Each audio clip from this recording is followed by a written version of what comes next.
coming at you live solo this week. Wood here.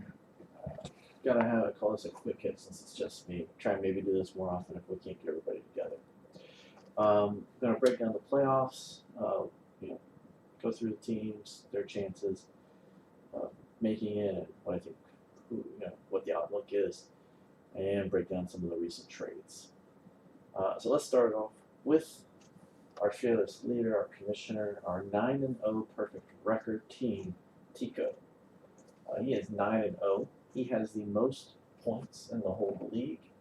He deserves a golf clap. I would clap louder, but my son is sleeping, so we're going to have to deal with that. He's done his job. His team has managed to avoid COVID injury for the most part, and he's actually, as the season played out, got some depth. Now, David Johnson just went down. We'll see if that ever comes back to haunt him. He's one more running back down now. Now, again, all the credit in the world. First seed, he's earned it.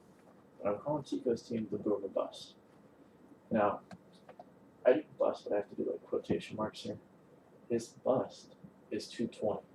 That's a bust week for Tico, and that's probably that's a great week for me. But when he pops off, when his team's hitting on all cylinders, he's easily scoring over 300 points, and he's tough to beat.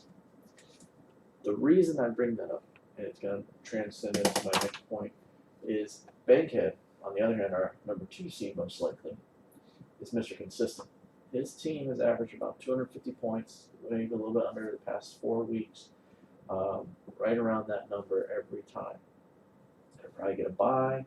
And if we do get a finals between these two, it could come down to whether Tico's team just has a meh, okay week and they get their 220. Again, that is meh in terms of Tico numbers, or does it hit on all cylinders and win the championship for him?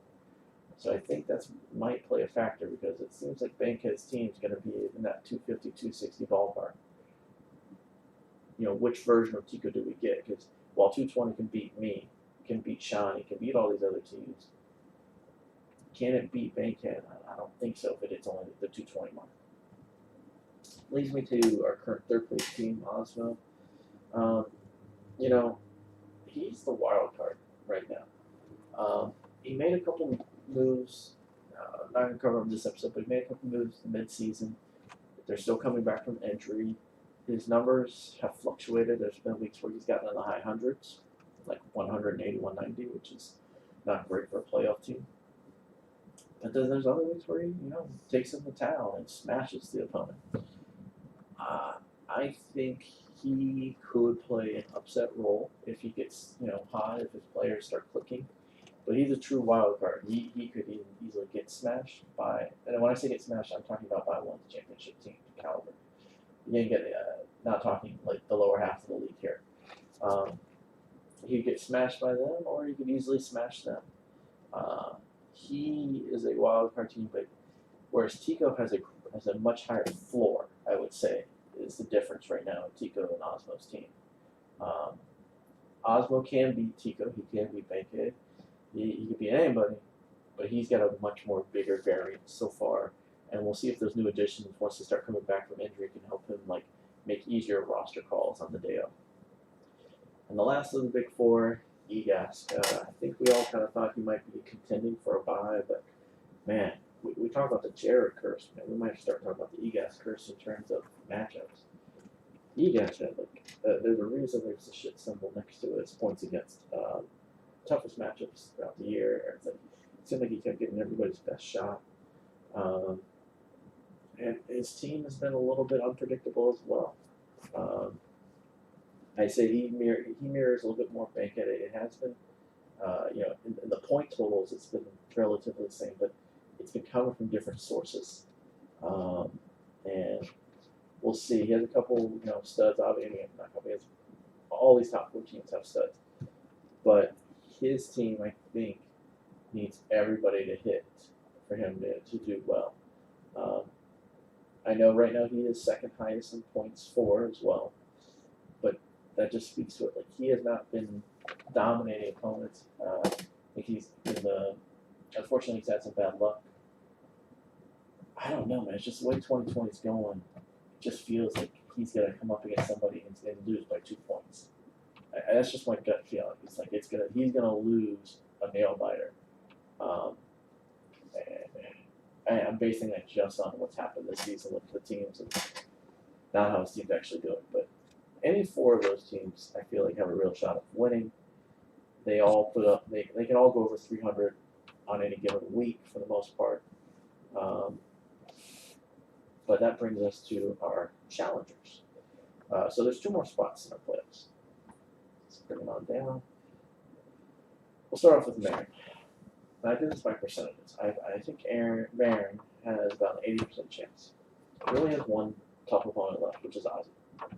And I think she basically clinches a playoff spot if she beats me this week. If she beats me, it puts her at 6-4. She has the point total. Nobody below her is going to catch her. That matters. So, if Rose catch her, they just flip flop on position maybe. But nobody's going to catch her on points. She's going to have the tiebreaker. And if I'm 4-6, you got to figure Alex or Rose is going to be 5. One of them is going to be 5-5. They're playing each other this week. I'll talk about that in a second. There's no chance. So if Marin wins this week, it's pretty much she's guaranteed, and then it comes down to the 6th spot. So that leads me into Rose. Rose in Alex's game is also a big game this week. It is going to determine whether or not that 6th seed is fully up for grabs or not. Even if Rose loses this game, he's not done. His point total has put himself in a position where me and Alex are probably not going to catch him. So if Rose goes 2-2, he's got a moderate schedule ahead of him. He does play Walters. It's probably an easy win. I forgot to mark down his opponents, but he's got an average schedule, a couple challengers, but he could beat them as well. I think there's only one game. I think he plays Tico, and that's probably a loss. That's what I'm chalking it up to. But who knows? It could always be an upset. If he goes 2-2, that means Alex or I have to go 3-1. That's the challenge. I think me and Alex could easily split as well, but I don't think we're catching Rose in this case. So I think he goes 2-2. I'm putting his percentage at 70%. There is a chance, and we'll get into it. My team, I give myself 20%. My schedule sucks. I'm playing against everybody, pretty much everybody's playoff team that I'm facing the rest of the way. I faced the Beers, and he almost beat me the first week. So he can easily play spoiler for any number of teams, especially me. I have to pray that all my young players suddenly start being more consistent, and I have to do that every week because I'm going to have to win 3 games. If I don't win 3, I'm done. I have Marin, I have Rhodes, and I have Egask, I believe, coming up. No, I might have Ozzy. So basically, I doubt it, but I give myself a small window. And then we have Alex, last team. Now, Alex has the biggest if of all. If Alex could beat Rhodes this week, he has the easiest path to making the playoffs. He could easily go 3-1. If he loses, he's pretty much done. But then he would just have to win 2 of the next 3. It is doable. He's not playing. I think one of the games he plays a tough opponent, but the other 2 are the ones he would win. Playing the lower seeds of our league. Alex would have a shot. He has to win this week, though. It all comes down to this week for Alex. Which brings us to some of our moves that have been happening recently. We have. I lost my page.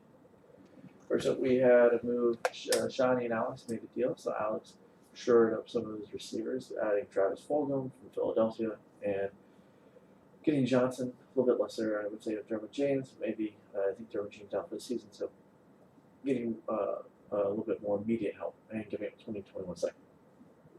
So Alex going a little bit of all in right now, but not giving up too much, not giving up the fun. Marin was also a big player, and I actually, all of them make sense. Connor, she's shoring up her depth. I don't love Connor long term, but she was having to use Rojo a lot, and for a while it looked like that would be great. But now that Fournette's coming back, Rojo's not going to get a bigger piece of the pie. Playoffs are coming. I think Jim Connor's a good pick. De Beers finally got his first round pick for James Conner, so good for him. Adding Taj Boyd, I get it for both sides here, Alex and Marin. Alex cannot make up his mind if he's rebuilding or not. He did flip Derwin James later on, but Mike Williams is great to pair. He could become a great, because I think Herbert can sustain two receivers. He could finally make that leap that everybody's been predicting forever, become that steady wide receiver two, wide receiver one.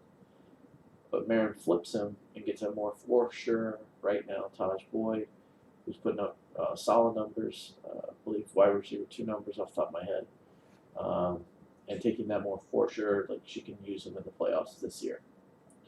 And lastly, we have Bankhead getting a little bit more running back depth here with Edmonds. I know Bankhead's a Giants fan with Ingram. I can't stand. I don't trust Ingram at all. He gets injured all the time. He's inconsistent. Danny Dimes is inconsistent.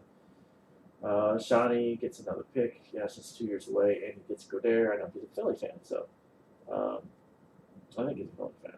Might be TTG. I think TTG is a Philly fan. Sorry, but I don't love. Maybe he had to do it for the deal, but I don't love getting Ingram. I don't think he really helps you this season. And then we have my most recent trade for affecting the playoffs, where I finally gave up on Debo a little bit. I have too many shares of him. I don't have any first round picks next year. So I figured Denzel Mims, finally healthy, showed a little bit of something.